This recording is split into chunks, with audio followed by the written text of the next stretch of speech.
Gather around. It's time for the show to begin.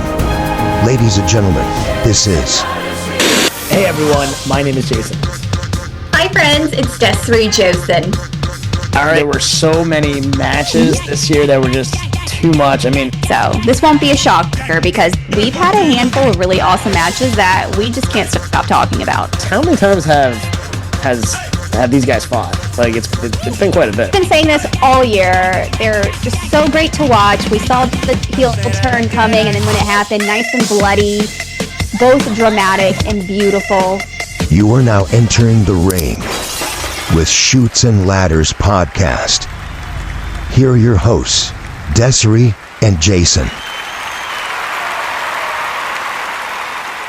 Chutes and Ladders Spotlight. John Cena, Randy Orton rivalry. What's going on, everyone? My name is Jason. Hi, friends. It's Desiree Josen. All right, one of the best rivalries of all time has been reignited. John Cena and Randy Orton has fought many times, and we are going to spotlight this rivalry. Give us your IT, Des.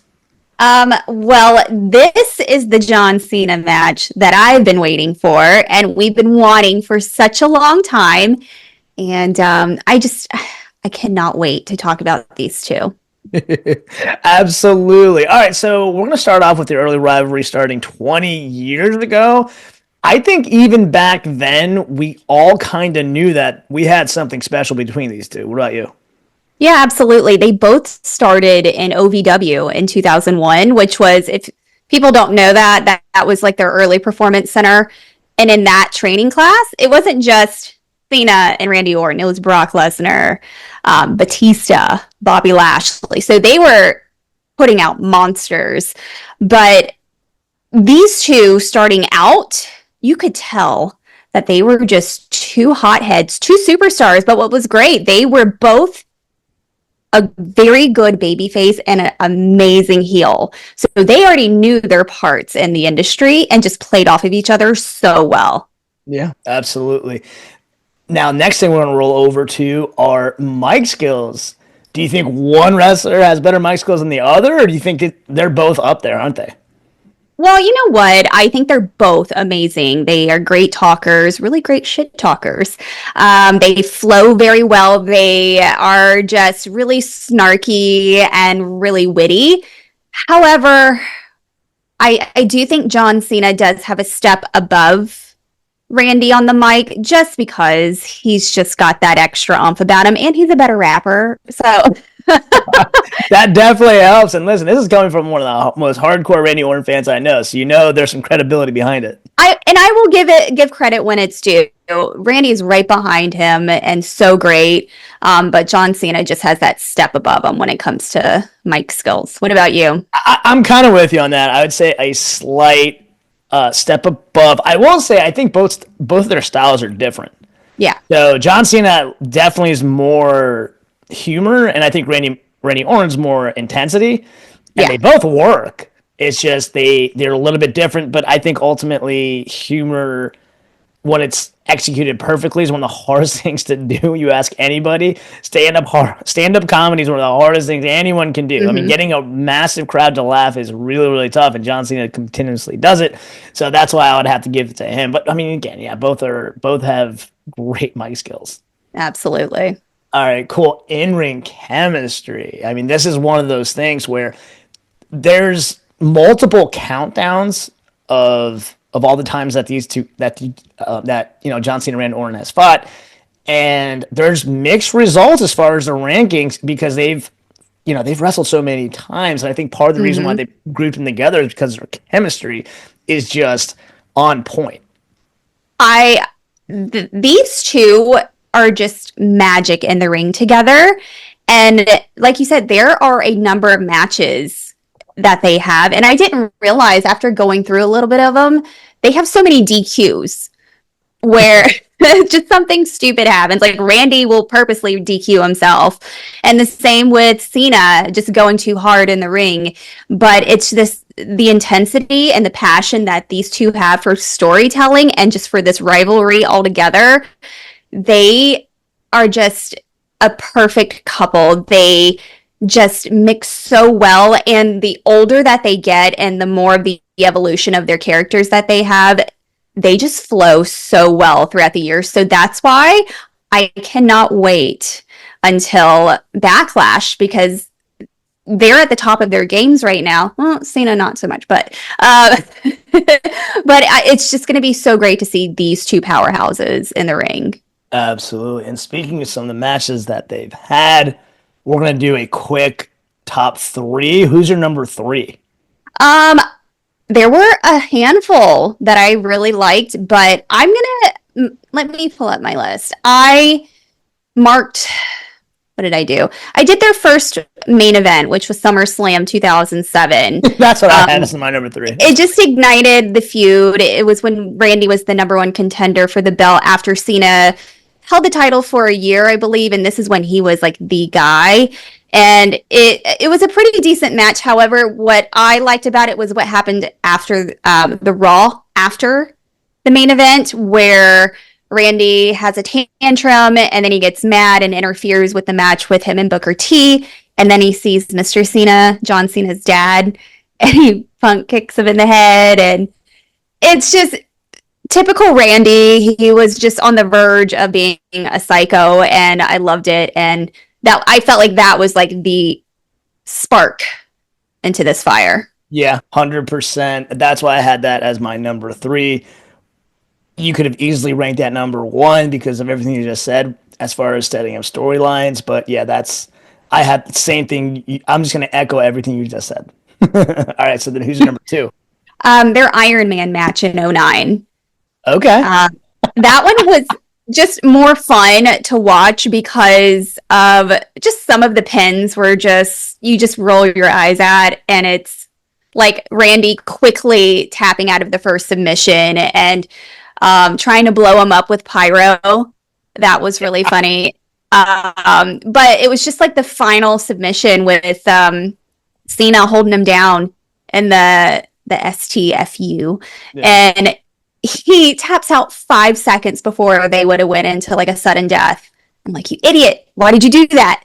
But it was just it just shows how much fun that they're having in the ring, and I just really like that one. So that's my number 2, and I swear to you, to the audience, yeah, I swear, Des and I did not share each other's list.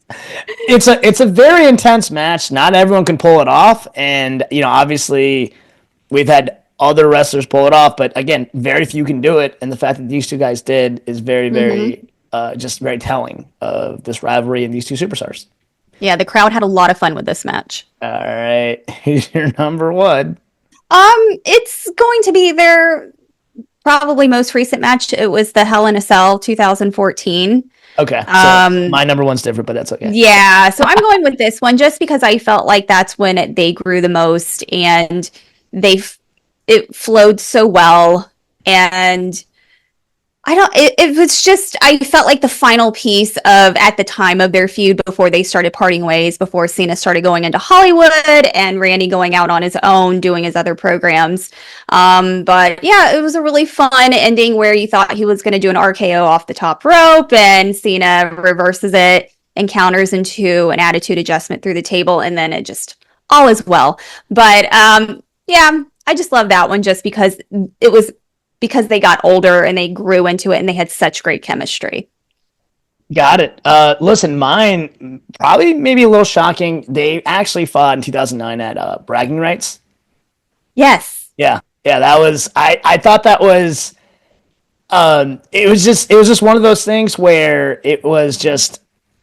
It was a unique match overall. There were some really fun spots in that match, and I just remember the crowd being really, really hot. So I thought that stood out to me overall. Nice. Yeah. All right, gets up now. As far as the recent Raw and SmackDown, I think both of us called this. We said, look, Backlash is going to be in St. Louis. Obviously, Randy is going to have to get involved somehow, and instead of him doing a cliche music hits, he comes out, he just kind of snuck onto the ring. I thought it was for the Raw, and obviously they set up for a SmackDown. But what do you think about those segments? I absolutely loved it. I was waiting for the music to hit, and then with John Cena just running his mouth, and then you see him creeping in the back, and I'm like, oh, there's the Viper we love. And and that's the thing, is I feel like with Cena, with him being a heel, it's so funny to see them now in reverse roles, that Randy is the face, trying to tell him to be a good man, maybe you should be a dad kind of thing.